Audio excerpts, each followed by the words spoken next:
O Ideias da Aldeia está de volta e hoje eu estou conversando com o professor de Ética, Filosofia Política e Filosofia do Direito da Universidade de Santa Catarina, professor doutor Delamar José Volpato.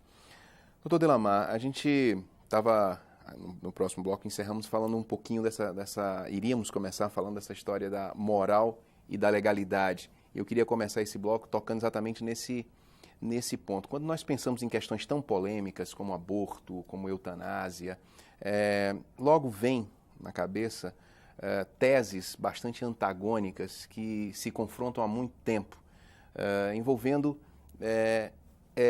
esses princípios: moral, legalidade, ética, legalidade, ciência, religião. Hoje, no cenário atual da modernidade, com os avanços da biotecnologia, com os avanços do mundo moderno, essas forças, essas teses estão mais equilibradas ou ainda são muito divergentes, estão cada vez mais divergentes? É uma questão difícil de avaliar. Se dermos crédito aos teóricos que estão surgindo, essas divergências elas não tendem a chegar a um consenso, a um acordo. Ao contrário, a tendência parece ser justamente elas se tornarem cada vez mais díspares, se aprofundarem cada vez mais. E no primeiro bloco, acho que, de fato, é necessário que se trate agora num outro nível, que se poderia chamar esse nível da moralidade, porque no primeiro bloco nós fizemos uma análise mais do ordenamento jurídico, mas eu também quis apontar como há uma problematicidade, seja nos critérios iniciais ou terminais da vida, de quando começa e quando termina. Então, e você, no início do segundo bloco, pôs essa questão da divergência, do desacordo, né? O John Rawls, nas suas obras sobre a justiça, ele chama isso de fato do pluralismo, né? Estaria dentro do que ele denomina fato do pluralismo. E o fato do pluralismo, na concepção que ele dá, e eu acho que é interessante para caracterizar bem isso, segundo ele, é um limite da modernidade, do modo como a nossa vida se organizou democraticamente, e é um limite que nós não podemos pensar como estando prestes a encerrar ou como sendo possível de suplantar. Ele parece ser a modernidade, as formas de vida democraticamente estabelecidas, elas parecem justamente ter, em grande parte, se fundamentado e resultado desse fato de pluralismo. E isso implica em que, então, nós tenhamos que subir a um plano mais elevado na tentativa de ver se nós podemos construir o que se chama de moralidade política num nível tal que possa, mesmo assim, tornar a vida das pessoas passível de ser regulamentada e de convivência, mesmo tendo essas divergências com relação a estas questões tão importantes como Qual seria esse grau, por exemplo, de moralidade política? Então, o discurso da moralidade política, na verdade, deve resultar dele um tipo de justificativa para a coação que o Estado vai exercer sobre a liberdade das pessoas. Então, a gente pode perceber que se a sociedade é tão pluralista, tão díspare, a tal ponto que o John Rawls, por exemplo, chega a dizer que há um fato do pluralismo e que ele é tendencialmente, ele veio para ficar, digamos assim, como uma característica de uma sociedade democrática.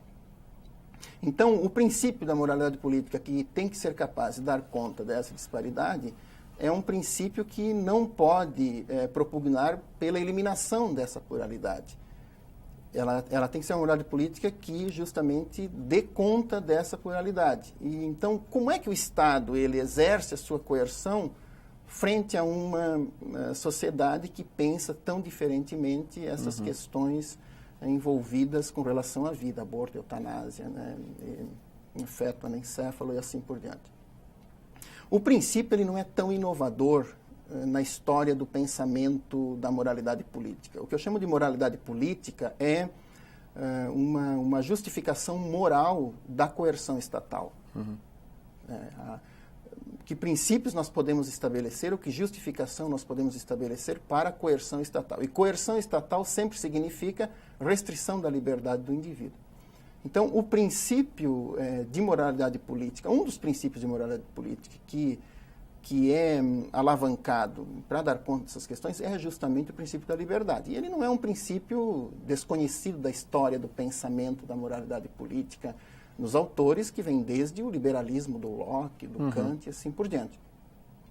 O problema é justamente o modo como nós devemos entender e especificar, determinar esse princípio, principalmente com relação a essa questão. E também aqui os acordos não são fáceis, mesmo deixando esse nível de onde você tentaria impor uma ou outra concepção via coerção estatal, e você, enfim, sobe num nível mais elevado, onde se passa a defender o princípio da liberdade, mesmo assim ainda não é clara a maneira como o Estado deve regulamentar essa liberdade. E eu acho que o caso do aborto é exemplar. Por exemplo, nós vamos ter agora uma história parecida no caso brasileiro com a decisão que pende de julgamento no Supremo sobre o feto anencefalo. Acho que vai ser o primeiro grande caso brasileiro envolvendo essa questão que nós estamos tratando aqui hoje, que é justamente direito e vida, essa relação entre direito e vida e moralidade política. Porque o Supremo vai ter que ofertar uma justificação para a sua decisão. E essa decisão, muito provavelmente, será em termos da Constituição. E a Constituição é, no fundo, um grande sistema de moralidade política, justamente aquele que fundamenta o exercício da coerção estatal nos seus vários níveis. E o caso do aborto, eu acho que ele funciona como uma espécie de caso exemplar para a gente verificar isso. No nível da moralidade política, o aborto, a grande questão que há por trás dele é legítimo que o Estado regulamente o aborto? É legítimo que o Estado interfira com a liberdade da mãe de dispor do seu corpo, por exemplo, proibindo o aborto, como é o caso brasileiro? Então, só para ver a diferença, a Suprema Corte Americana decidiu que o Estado não tem legitimidade para restringir a liberdade que a mãe tem na disposição do seu corpo, incluída a decisão sobre o aborto.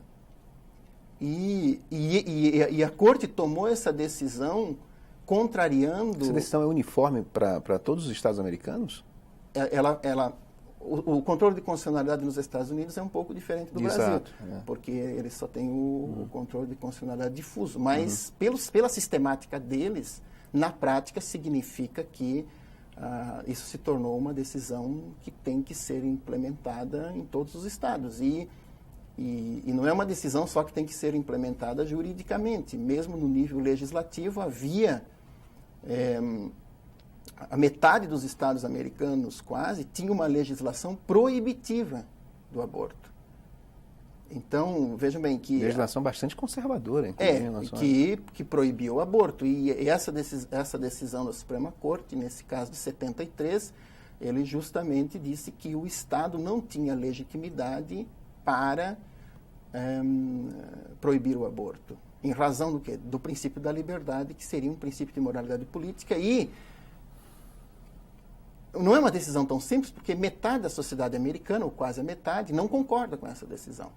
E acha que isso deveria ser decidido via legislativa. Quer dizer, se nós vivemos numa democracia e ela se exerce pelo princípio majoritário, por que o Estado do Texas, por maioria, na sua Assembleia, e eventualmente até com um referendo, por exemplo, ou imaginemos um plebiscito, né, não poderia decidir sobre a questão do aborto? Se nós vivemos numa sociedade democrática e a coerção estatal ela se justifica em razão das decisões democraticamente estabelecidas, por que uma comunidade política não poderia tomar uma decisão proibindo o aborto, como metade dos estados tinham feito?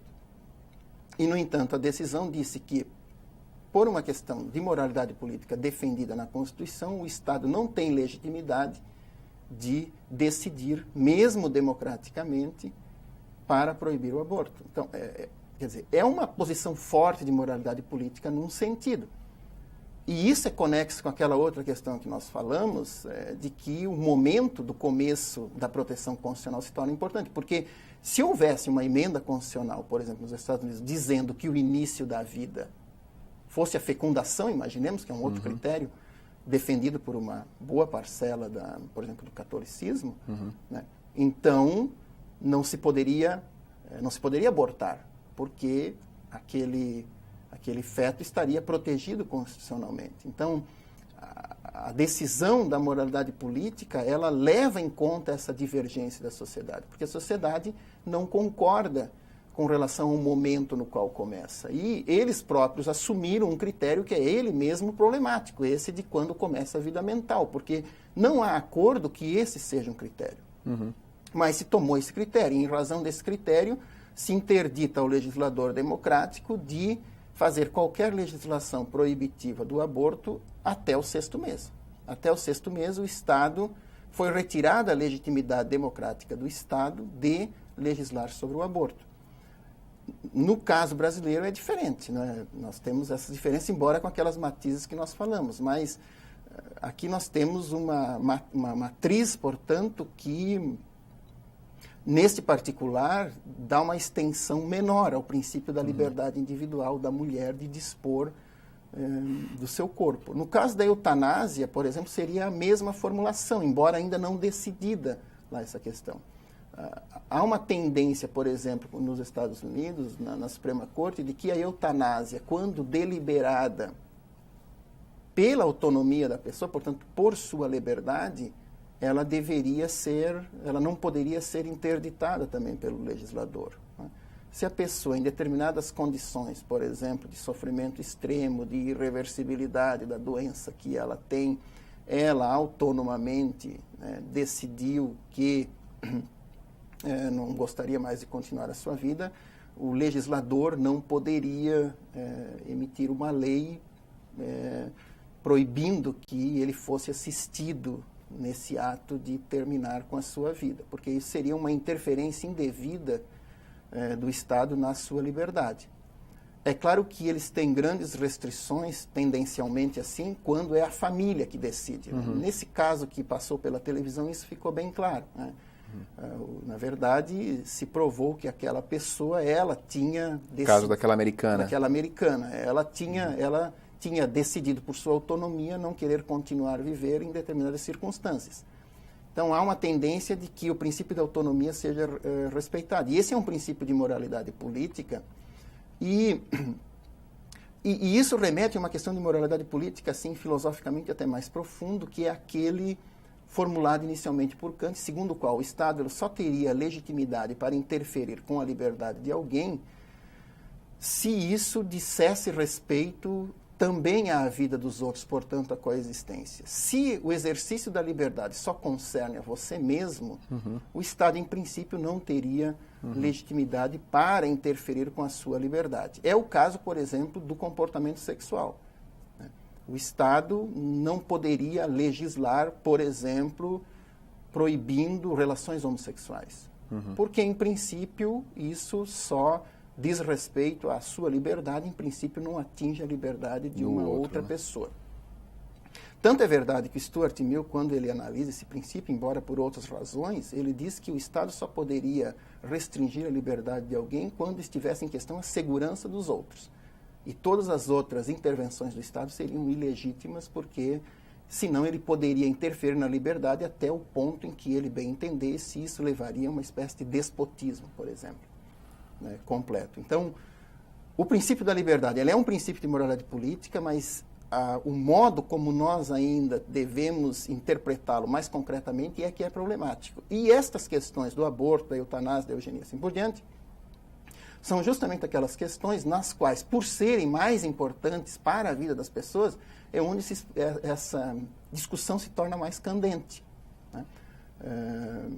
Porque o início e o final da vida são justamente as questões mais importantes para a nossa vida, talvez. Agora, doutor Delamar, eu percebo que em relação ao aborto, independente dessa definição clara do Estado,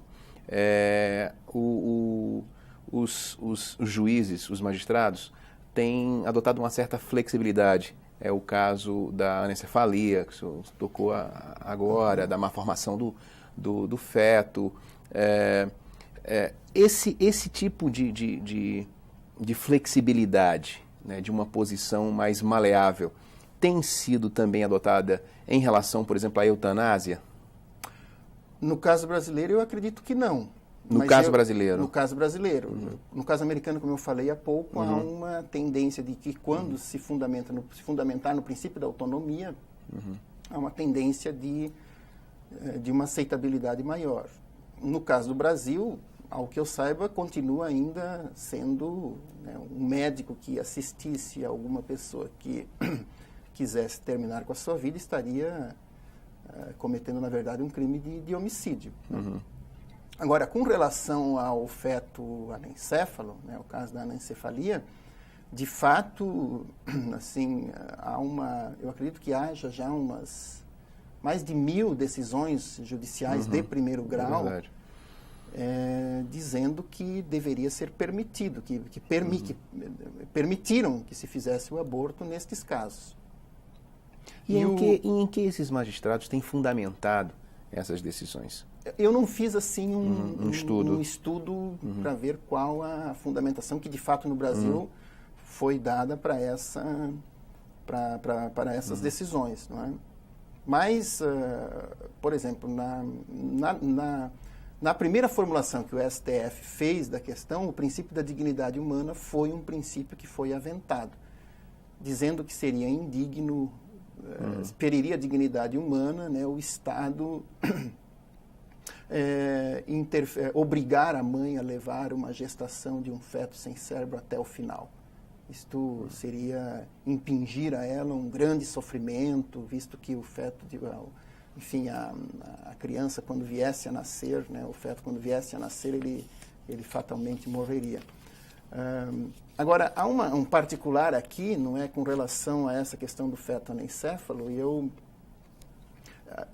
tenho por mim, assim, às vezes quando a gente tem alguma ideia e ela, enfim, você não vê ela circulando por aí, você fica com a impressão que talvez ela possa ter algum problema. Mas, veja bem, no caso do feto anencéfalo, se você for levar a sério o princípio da morte cerebral estabelecida na lei de transplantes, se uma pessoa que tem um cérebro e ele morreu é considerada morta e, portanto, o cirurgião pode retirar um órgão sem cometer homicídio, por que um feto sem cérebro também, por este critério, não poderia já ser considerado morto? Porque se poderia pensar que uma pessoa com cérebro morto está morta, como diz o relatório, né, ou vai morrer, né, como diz o relatório. Então, um corpo que não tivesse cérebro, ele, em tese, já estaria morto. Então, se esse caso que pende de julgamento no Supremo levar em consideração já o critério legislado no nível infraconstitucional, talvez o caso já estivesse resolvido, né? Se o critério brasileiro de definição de morte é o da morte cerebral, um feto sem cérebro, ele, em tese, já poderia ser considerado morto e, portanto, ele não gozaria mais da proteção do ordenamento jurídico. E quem, por acaso, fizesse um aborto ou retirasse um órgão para transplante, como no caso anterior, respeitadas as condições legais, ele não estaria mais cometendo homicídio e, claro, também não estaria cometendo aborto, né, o crime de aborto, né? Então, essa seria uma maneira de, talvez, justificar dentro do próprio ordenamento. Mas há, de fato, essas questões ligadas à liberdade. E uma formulação que há com relação à liberdade é a seguinte: quando a matéria for extremamente controversa e a sociedade não chega a um acordo sobre a matéria, um modo de resolver politicamente, ou seja, tendo em vista a coerção estatal, é estabelecendo uma lei permissiva.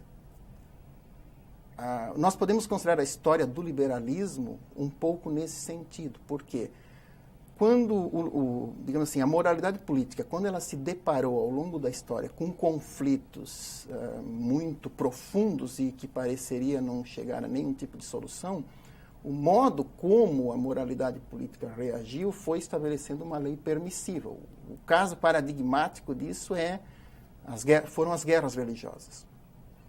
Quer dizer, quando a sociedade perdeu uma certa homogeneidade religiosa e passaram a haver várias religiões e chegou ao ponto de haver guerra religiosa na sociedade, qual a alternativa que a moralidade política teve? Uma delas seria impor uma das religiões coercitivamente. Por exemplo, a católica ou a protestante. Né? Como forma de equilibrar. Forma de equilibrar. Agora, essa não é uma boa solução porque, em primeiro lugar, não resolve o próprio conflito. E então, talvez não resista também. E não resista. Então, qual foi a forma, na verdade, que o Estado, digamos assim, que a moralidade política resolveu a atuação estatal? Estabelecendo uma lei permissiva. Quer dizer, você estabelece a liberdade de religião. E há quem diga que nestas questões, por exemplo, de aborto, eutanásia, feto anencéfalo, como é uma questão extremamente controversa e não se consegue chegar a um acordo de quando começa a vida, se é na fecundação, na nidação, no 7º mês com o início da vida mental, do nascimento com vida, se o final da vida é quando tem a morte dos órgãos principais, como o coração, por exemplo, a parada cardíaca, ou se é a morte cerebral. Como nós não temos um acordo na sociedade sobre isso, então o Estado não poderia legislar tornando coativa uma certa concepção. Ele deveria justamente privilegiar uma lei permissiva da liberdade, dizendo, bom, então é a mãe que tem que decidir, é a própria pessoa que tem que decidir se quer terminar a sua vida ou não, são os familiares que têm que decidir pelos seus queridos e assim por diante. É uma maneira de resolver a questão. Se manter um pouquinho distante. Seria o que os teóricos hoje da moralidade política chamam uma espécie de neutralidade do Estado naquelas questões em que haja um desacordo tão profundo que a sociedade não consiga chegar a um tipo de acordo e que sejam tão fundamentais para a vida que se tornam, em muitos casos, como você bem levantou, inclusive matéria religiosa, né? Porque estas questões, justamente por serem tão importantes para o sentido da vida, elas estão, em muitos casos, conexas com questões religiosas. Né? É quase uma questão religiosa. Né? Bom, doutor Delamar, eu queria agradecer muito a sua participação aqui no Ideias da Aldeia de hoje. O prazer foi todo meu. O Ideias da Aldeia de hoje, então, fica por aqui, agradecendo a sua companhia. Nos vemos no próximo programa. Até a próxima.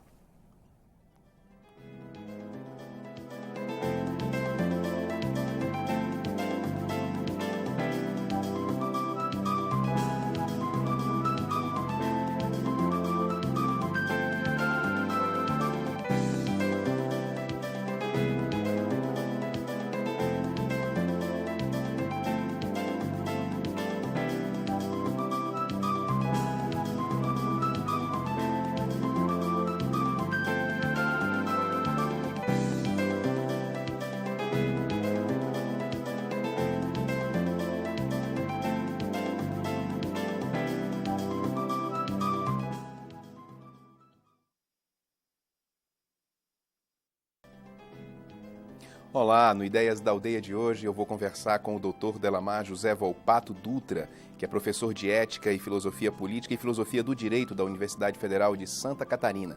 Nós vamos falar de moralidade política, aborto, eutanásia e eugenia. Todas essas questões polêmicas reunidas na mesma conversa aqui no Ideias da Aldeia, hoje às 10 da noite, você não pode perder.